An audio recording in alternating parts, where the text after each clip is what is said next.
বন্ধুরা, এমন একটা জায়গা আছে যেখানে চারিদিকে ঘন কুয়াশা থাকে, সমুদ্রের ঢেউ নিয়ন্ত্রণ হারিয়ে পাথরে ধাক্কা খায়, আর এই সব কিছুর মাঝে দিনরাত একা একা চুপচাপ দাঁড়িয়ে থাকে একটা উঁচু মিনার।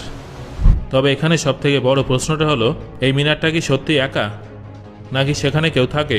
যেখানে মানুষ পা রাখতেও ভয় পায়, সেখানে কিছু মানুষ তাদের জীবনের অনেকগুলো বছর কাটিয়ে দেয়।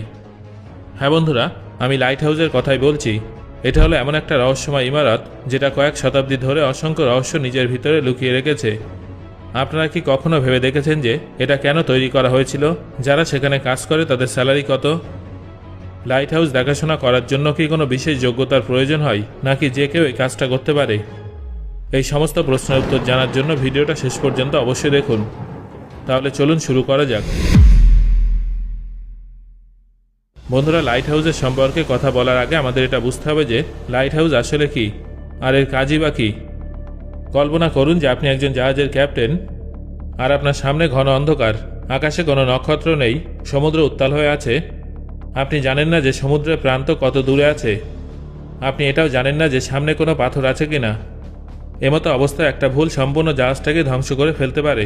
এই ধরনের পরিস্থিতিতে নাবিকরা একটা জিনিসের অপেক্ষায় থাকতো, প্রান্তে জলজল করা একটা উজ্জ্বল আলো, যেটা তাদের জানাতো যে আশেপাশে কোনো স্থলভাগ আছে কিনা, কিংবা বিপজ্জনক কোনো পাথরের খণ্ড সেখানে আছে কিনা।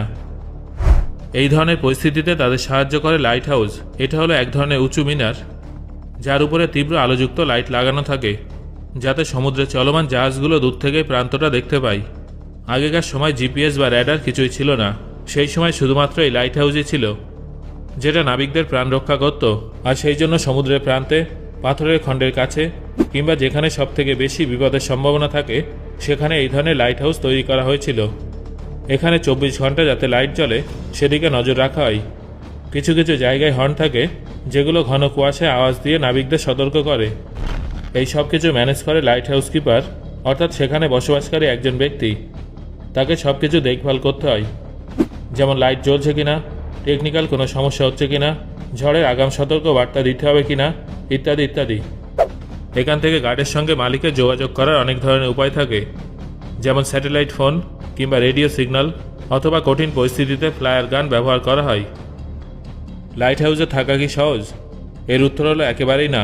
কারণ একজন লাইট হাউস গার্ডের জীবনে একাকিত্ব এবং বিপদের সম্ভাবনা যেমন থাকে, তেমনই তাকে সম্পূর্ণ পৃথিবীর থেকে দূরে থাকার মনোভাবও রাখতে হয়। মাসের পর মাস কারোর সঙ্গে কথা বলার উপায় নেই, সোশ্যাল মিডিয়া, ফোন কল, কোনো কিছুই সম্ভব না। সবসময় শুধু সমুদ্রের আওয়াজ আর ঝড়ের ভয়ে থাকতে হয়। যদিও আজকের আধুনিক যুগে মানুষ এন্টারটেনমেন্টের জন্য অনেক ধরনের ইকুইপমেন্ট নিজের কাছে রাখে, কিন্তু আগেকার সময় অনেকেই একাকিত্বের কারণে